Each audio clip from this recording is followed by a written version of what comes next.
어젠가요? 그제 이 전주시에서 문자가 왔는데 목사님들도 이 앞에서 마스크를 쓰고 예배를 인도해 달라는 그런 문자가 왔었습니다. 그래서 제가 이 마스크를 쓰고 했었고요. 설교할 때만 벗고 또 다시 쓰겠습니다. 제가 법을 잘 지키는 사람인데 이게 굉장히 답답하네, 이제 마스크 쓰고 말을 한다는 게. 현재 지구상에 인구가 78억 명이 살고 있다 그럽니다. 하여튼 제가 얼마 전에 재미있는 글을 봤는데, 지금까지 지구에서 하루라도 살았던 사람의 숫자가 얼마나 될까? 무슨 말인지 이해가 되세요? 지금까지 사람이 생겨난 이후에 이 지구상에서 하루라도 살았던 그 인구, 그걸 전부 더하면 몇 명이 될까? 근데 이거를 진짜 미국 인구조사국에서 한번 조사를 했어요. 그래서 이 미국 인구조사국 PRB라는 이 기관이 정답으로 얼마를 했냐면 1,050억이라고 했어요. 1,050억이라고. 근데 이게 뭐 정확할지는 모르겠습니다만은 어쨌든 지금 현재 인구가 한 70몇억 되고, 지금까지 살아온 전부 사람들이 합하면 한 1,000억이 넘는다, 뭐 이런 얘기죠. 마얀마에서 19살 소녀가 민주화 시위 중에 총에 맞아 죽었다는 것이 막 뉴스에 자꾸 나옵니다. 고귀한 생명을 무참히 사살한 이 사태에 대해서 하나님은 아마 그냥 보고만 있지 않으실 것이라 생각이 됩니다. 한 사람 한 사람이 하나님의 형상을 닮은 존귀한 인생이기 때문에 그 생명을 함부로 해서는 안 되는 것이죠. 오늘 말씀의 주인공은 우리 성도님들이 잘 아시는 가룟 유다입니다. 지금까지 인류 역사상 가장 안타깝고 비극적인 인물이 가룟 유다라고 생각을 합니다. 1,000억이 넘는 인구가, 사람이 이 지구상에서 하루 이상 살았던 1,000억 이상의 인구가 있는데 그 많은 사람 중에서 가장 비극적인 인물이 바로 가룟 유다입니다. 아마 앞으로 태어날 사람들 가운데도 가룟 유다보다 더 불행한 인생을 사는 사람은 아마 없을 것입니다. 예수님이 그를 가리켜서 이런 말씀을 하셨어요. 우리 화면을 보시면 마가복음 14장 21절 말씀인데요. 우리 함께 읽습니다. 인자를 파는 그 사람에게는 화가 있으리로다. 그 사람은 차라리 나지 아니하였더라면 제게 좋을 뻔하였느니라. 우리 성도님들 성경 읽기표, 성경을 통독하고 계실 텐데요. 지난주는 우리가 사사기 말씀을 읽었습니다. 혹시 여러분들 읽다가 좀 뒤쳐졌다 생각하시면 그냥 건너뛰시고 그날 날짜, 그렇죠? 3월 9일이면 3월 9일 뭐 그 날짜대로 읽으시고, 또 이제 뒤처진 부분은 또 시간 날 때마다 좀 더 읽으시고, 이런 식으로 하시면 좋을 것 같습니다. 저는 특별히 매년 사순절에는 복음서를 꼼꼼히 읽습니다. 예수님의 말씀도 생각하고 예수님의 십자가도 생각하고 고난도 생각하면서 읽는데, 이 가룟 유다가 등장하는 대목을 읽을 때마다 제가 참 마음이 걸립니다. 가만히 생각해 보면 누구에게나 가룟 유다와 같은 그런 기질이 누구에게나 있는 것이 아닐까요? 내 속에도 가룟 유다와 같은 기질이 있음을 보고 깜짝깜짝 놀랄 때가 있습니다. 다행히 우리 전원교회 성도님들은 모두 그런대로 신앙생활을 잘 하고 있지만, 혹시 내 속에 가룟 유다를 닮은 점은 없나 조심스럽게 돌아볼 필요가 있습니다. 이러한 반성과 돌아봄이 있을 때 우리들은 가룟 유다와는 전혀 다른 인생을 살 수 있는 것입니다. 아무쪼록 오늘 말씀을 통해서 가룟 유다의 인생 이야기를 통해 역설적인 교훈을 얻으시고 더욱 성숙한 신앙으로 나아가시기를 바랍니다. 오늘 본문은 예수님이 겟세마네 동산에서 피땀을 흘리며 기도를 마친 후에 있었던 일을 기록한 것인데요. 그 장소는 예수님이 평소에 자주 기도하셨던 곳입니다. 지금 예수님이 십자가를 지시기 전에 한 번 간 게 아닙니다. 예수님이 시시로 때때로 가셨던 곳이 겟세마네 동산입니다. 그것을 익히 알고 있던 가룟 유다는 대제사장들과 하속들과 로마 군인들을 데리고 왔습니다. 그리고 예수님을 체포합니다. 물론 이 과정을 통해서 예수님은 우리의 모든 죄를 대속할 수 있는 십자가를 지게 된 것이죠.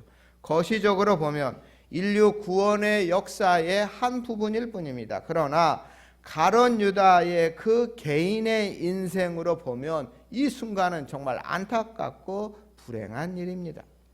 사실 가룟 유다는 12명의 제자 중에 하나입니다. 12명의 제자 중에서도 가장 앞서갔던 제자 중에 하나입니다. 예수님이 행하시는 기적을 직접 보았습니다. 제자들과 더불어 예수님께 교육을 받았습니다. 예수님의 사역에 동참했습니다. 특히 가룟 유다는 머리가 비상했던 것 같습니다. 예수님과 제자들의 그 그룹에서 재정을 맡아보았기 때문입니다.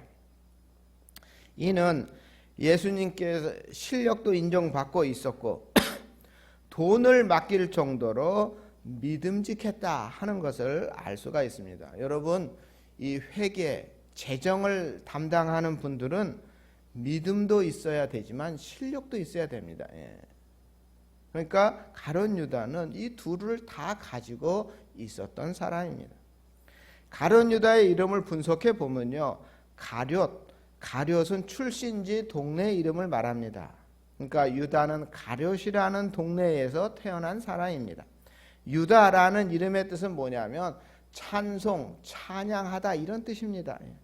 아마 가룟 유다의 부모님이 가룟 유다가 태어났을 때 자기 아들이 성장해서 하나님을 찬송하고 하나님께 영광을 돌리라는 소원을 담아서 유다라고 이름을 지었을 것이 분명합니다. 이 정도면 태어날 때부터 모태신앙으로 예수님의 수제자가 될 수 있는 특권과 기회를 가룟 유다는 갖고 있었던 사람으로 볼 수가 있습니다. 그런데 안타깝게도 가룟 유다는 그 모든 특권과 기회를 이 한순간에 날려버리고 말았습니다. 더욱이 안타까운 것은 예수님께서 마지막 순간까지 가룟 유다에게 자비와 사랑을 베푸셨다는 것입니다. 회개하고 돌이킬 수 있는 기회를 주셨는데 안타깝게도 가룟 유다는 이 마지막 기회에 마저 놓쳐버렸습니다. 48절에 보시면 가룟 유다가 무리를 끌고 체포하러 왔을 때 예수님이 이렇게 말씀하십니다. 내가 입맞춤으로 인자를 파느냐. 이 말씀은 비난이 아닙니다. 가룟 유다의 양심을 자극하는 사랑의 말씀입니다. 예수님께서 가룟 유다에게 돌이킬 수 있는 기회를 주시는 말씀입니다.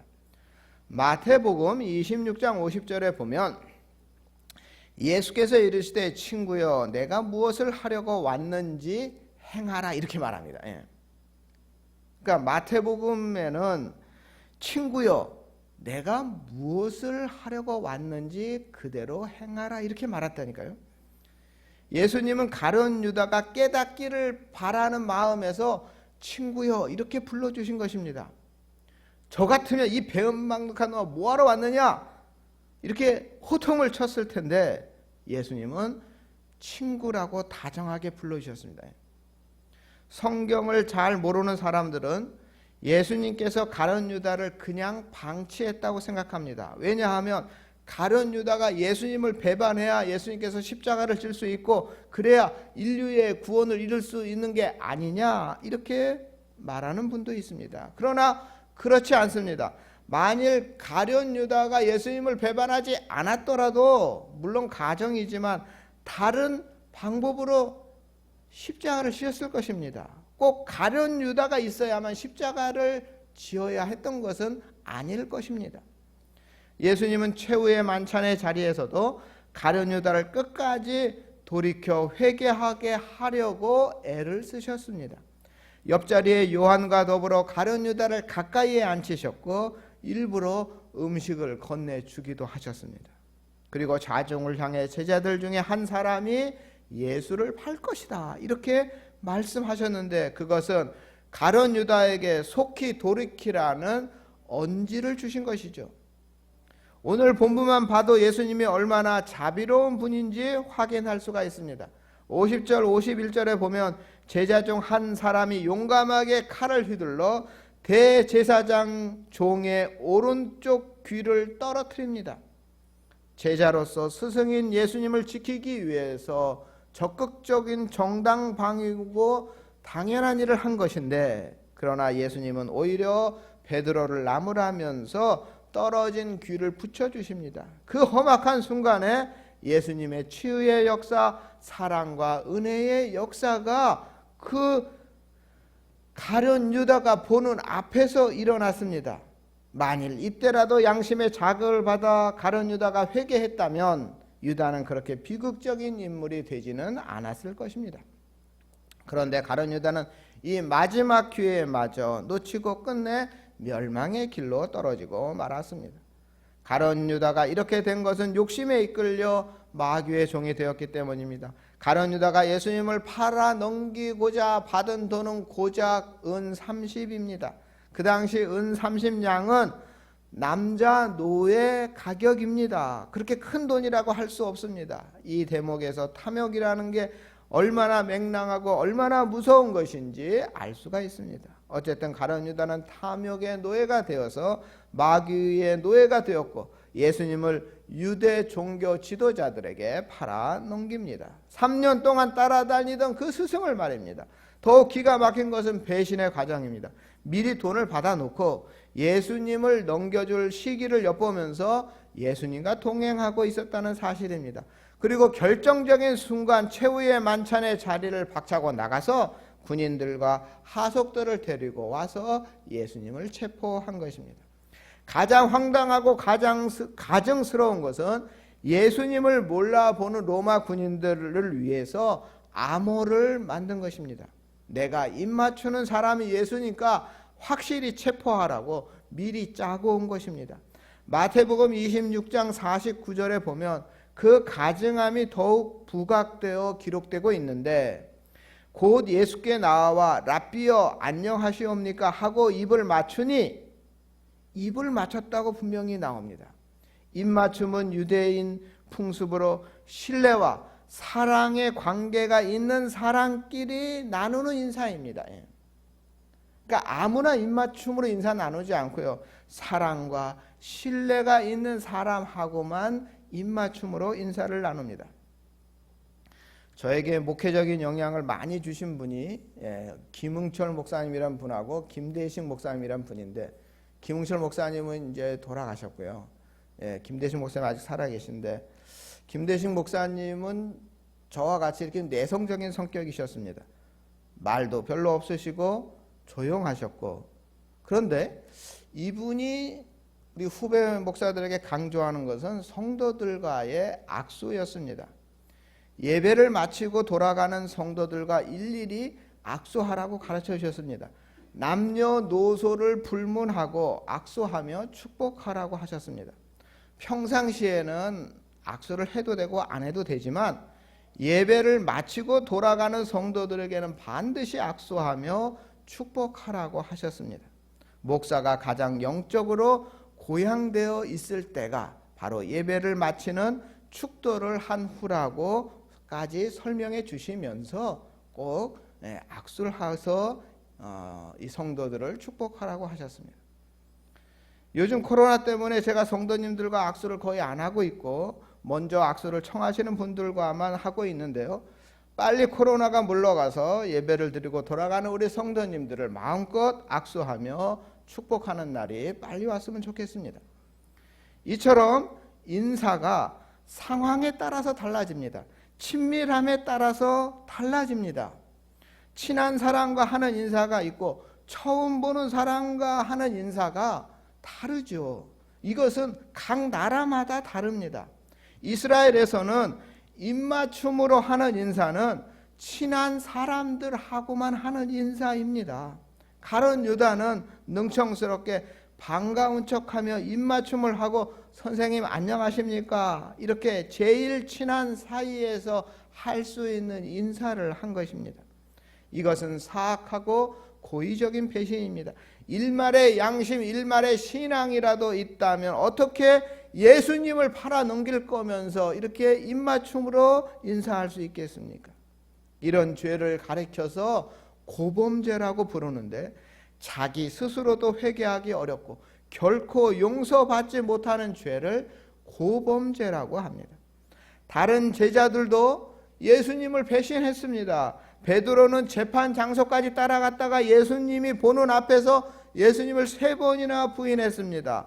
그럼에도 불구하고 베드로를 비롯한 다른 제자들은 대부분 회개하고 돌아올 수 있었던 것은 그들의 배신은 어디까지나 그들이 연약해서 저지른 실수였기 때문입니다. 하지만 가룟 유다의 배신은 극도로 사악한 배신이었기 때문에 영어 표현에 이 유다에키스라는 단어가 있습니다. 이 유다에키스라는 그 단어 사전을 찾아보면 최고의 배신이라고 뜻이 쓰였습니다. 제가 이번에는 가룟 유다를 변호하는 변호사 입장에서 한번 설명을 해드리겠습니다.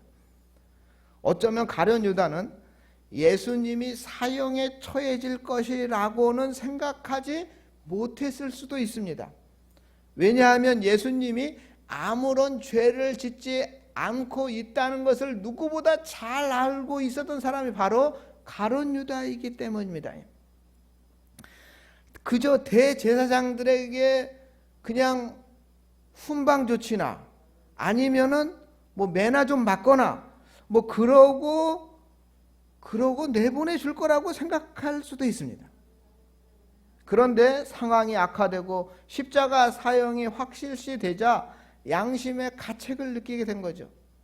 그래서 가룟 유다는 돈을 갖고 대제사장들에게 찾아가서 물르자고 합니다.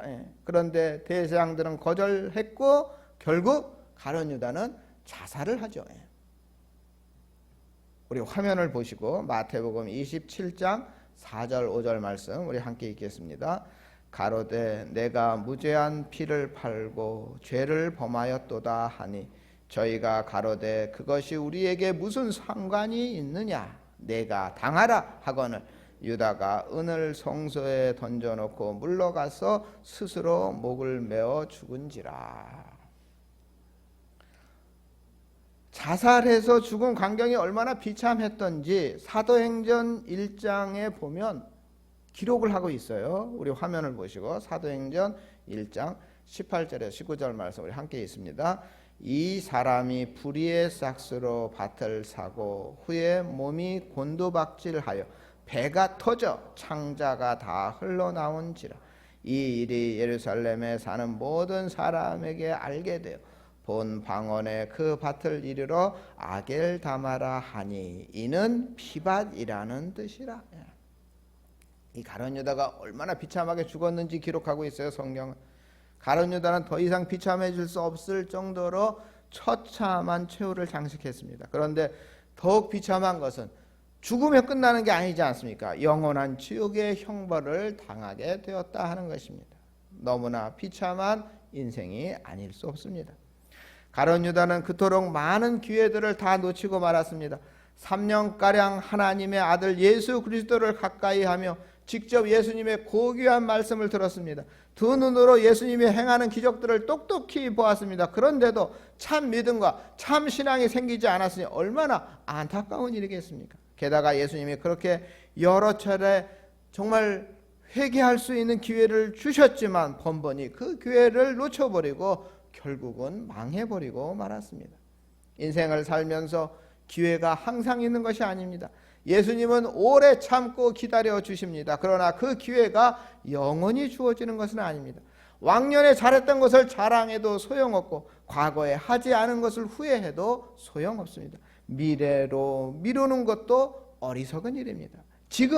지금만이 나의 시간입니다. 따라서 지금의 기회를 놓치면 안 됩니다. 그래서 고린도후서 6장 2절에 보면 보라 지금은 은혜 받을 만한 때요 보라 지금은 구원받을 날이로다.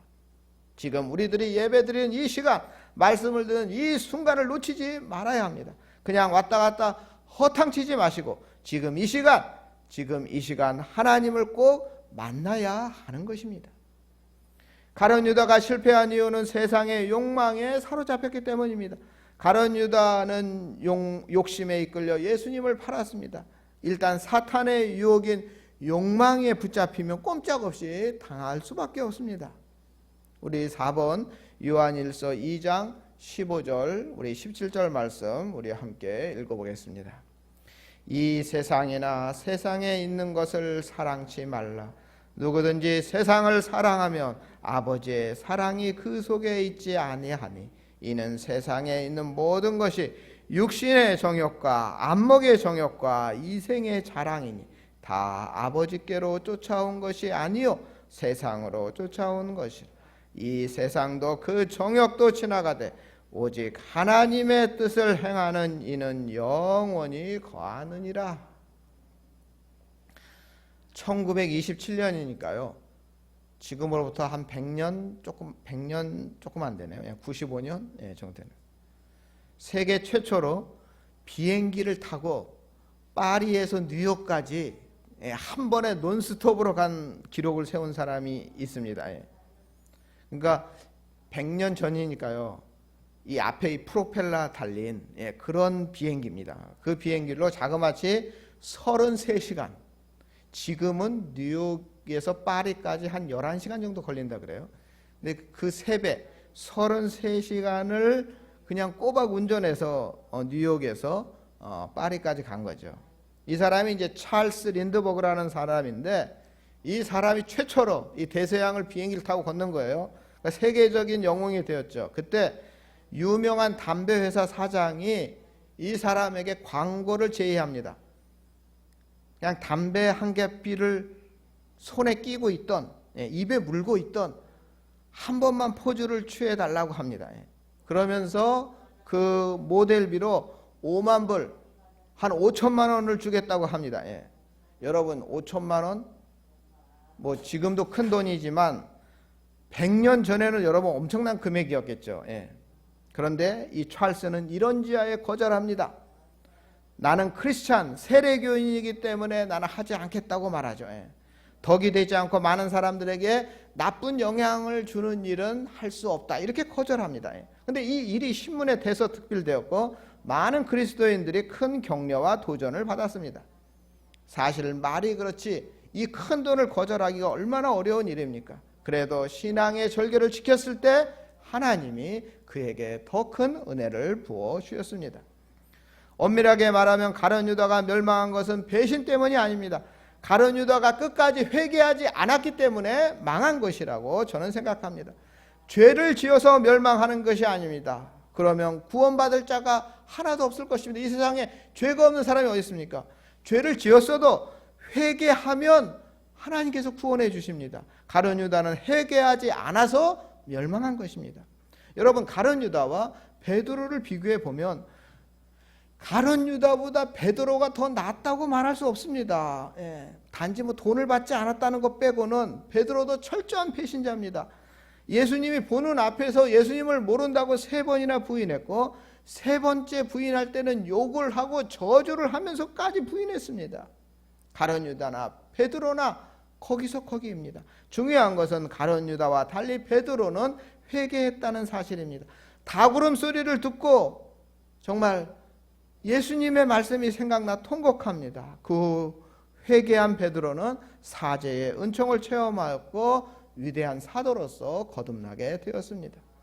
우리도 거룩한 성자가 될 수 있는데 진정한 성자는 죄를 짓지 않는 사람이 아니라 적은 죄라도 속히 회개하는 사람입니다. 죄에 대해 민감하게 반응하고 회개하는 사람이 성결을 유지할 수가 있는 것입니다. 다윗이 어떻게 성군이 되었습니까? 남의 아내를 범하고 자기 체면 때문에 그 남편까지 살해한 그 인간이 어떻게 성군이 되었습니까? 다윗은 하나님의 말씀을 듣고 눈물로 통곡하며 회개했습니다. 다윗은 눈물의 사람이었고 그래서 성군이 될 수 있었던 것입니다. 우리 전원교회 성도님들 사순절을 보내면서 가룟 유다의 입맞춤 비열한 배신을 기억하시기 바랍니다. 성경 속에 등장하는 하나의 이야기로 지나치지 마시고 내 속에 존재하는 가룟 유다 같은 요소를 발견하고 통회하는 기회로 삼으시기 바랍니다. 그래서 더 깊은 은혜를 체험하고 귀한 하나님의 사람으로 변화되는 우리 전주 전원교회 성도님들 다 되시기를 주님의 이름으로 축원합니다. 사랑의 하나님, 사순절을 맞이하여 우리의 죄가를 회개합니다. 형식적인 회개가 아니라 진정으로 신실한 눈물의 회개를 하게 하여 주시옵소서. 사순절을 보내면서 가룟 유다의 입맞춤, 비열한 배신을 기억하며 나 자신을 돌아보고 변함없는 믿음으로 신령과 진정으로 충성된 주님의 자녀들이 되게 하여 주시옵소서. 예수님의 이름으로 기도드립니다.